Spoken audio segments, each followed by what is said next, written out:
At the end of May, the Free Gaza organization and the fundamentalist Islamic IHH movement launched a flotilla of ships to the port of Gaza under the pretext of humanitarian aid. However, its real objective was to create a provocation on the high seas, to confront the State of Israel and its army, and to violate the naval blockade of the Gaza Strip. نحن جئنا لنكسر الحصار أولاً ثم لنقدم الإغاثات المختلفة. أولاً كسر الحصار. Like when I went first convoy, I wanted to be a shaheed. I wasn't that lucky. Third time lucky, inshallah, I'll be shaheed. Gaza has been under naval and land closure since the Hamas takeover of the Gaza Strip in order to prevent the trafficking of weapons and other material employed by the Hamas to manufacture rockets and missiles to be used against Israel. However, throughout this time, Israel has continued daily deliveries of food and medicines to Gaza. On average, 100 delivery trucks make their way from Israel to the Gaza Strip every day.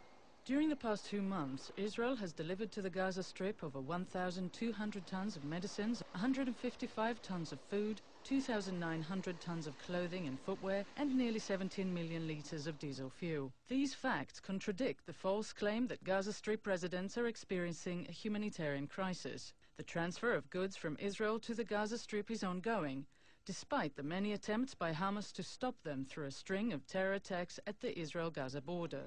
Acting on a decision by Israel's political leadership, its army and navy prepare to prevent the flotilla from reaching Gaza, while offering its organizers and passengers the opportunity to either turn back or to dock at the Israeli port of Ashdod, where the cargo would be unloaded, undergo security inspection, and be transferred to Gaza. If you unload your cargo in Israel, we'll make sure that every single humanitarian item reaches the people of Gaza.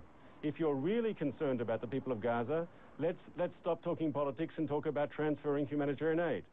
Unfortunately, it appears that that's not what you're interested in. You're interested in a cheap political stunt, and that's not going to help anyone, least of all the people of Gaza. The commander of Israel's Navy, Vice Admiral Eliezer Marom, instructed his forces to take all necessary steps to safeguard the lives of civilians and soldiers alike. אין לנו שום כוונה לפגוע באף אחד מהאנשים האלה. וביחד עם זאת יש לנו משימה מאוד מאוד ברורה לבצע. Okay, what is your next port? My next port, Gaza. Marmara, you are approaching an area of hostilities, which is under a naval blockade.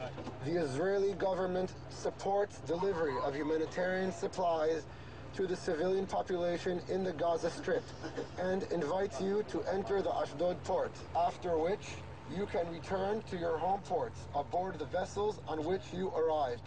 Yeah, shut the fuck up. Go back to Auschwitz. With helping Arabs going against the U.S. Don't forget 9/11, guys.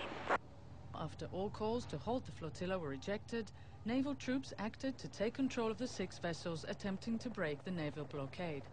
5 of the 6 boats were apprehended with only passive resistance from the activists on board. However, the Turkish ship Marmara, carrying 561 demonstrators, including dozens of terrorists and mercenaries from Turkey and other Muslim countries, the troops encountered extreme violence from well-organized and armed radical activists.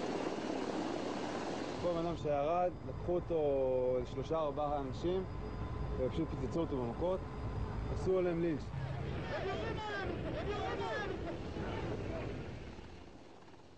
כולם שם היו עם עלות מתכת, סכינים, באיזשהו שלב גם היה ירי חי, ירו עלינו כדורים, כאילו נשק אמיתי. התחילו להרביץ לי עם העלות מתכת, ועשה כך שברתי את היד כנראה.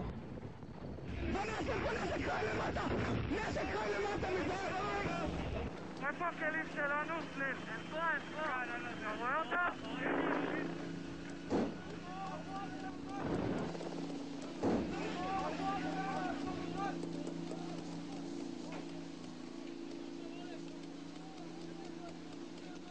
The soldiers were attacked with knives, clubs and other cold weapons that had been prepared in advance, as well as with gunfire from weapons that were wrested from them.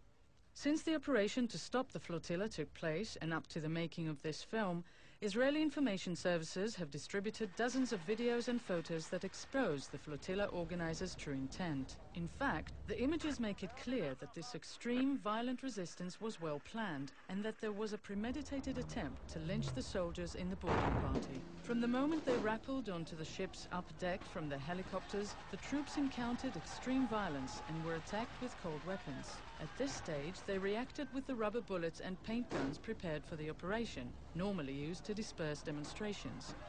When a firebomb exploded near the troops and one soldier was stabbed and thrown onto the ship's lower deck, and only after 2 of the troops' pistols were wrested from them and turned against them, did the soldiers open fire in self-defense. As a result, 9 of the radical activists who attacked the troops were killed and 27 others wounded. Rubber bullet, even shot by a rubber bullet, like plastic bullet. 7 of the Israeli troops participating in the Marmara operation were also wounded, from gunfire and cold weapons.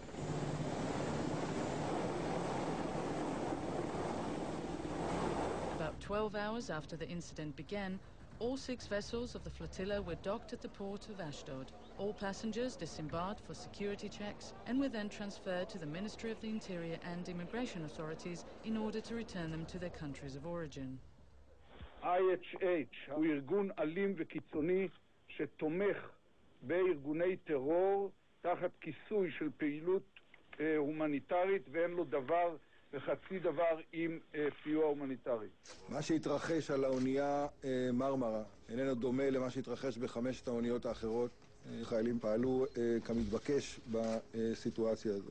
The operation to take control of the flotilla followed the failure of numerous direct and indirect diplomatic and military contacts with foreign governments and organizations. The flotilla's organizers were clearly told that they would be allowed to dock in Ashdod, unload the supplies and equipment they had on board, and have them transferred in an organized fashion to the Gaza Strip.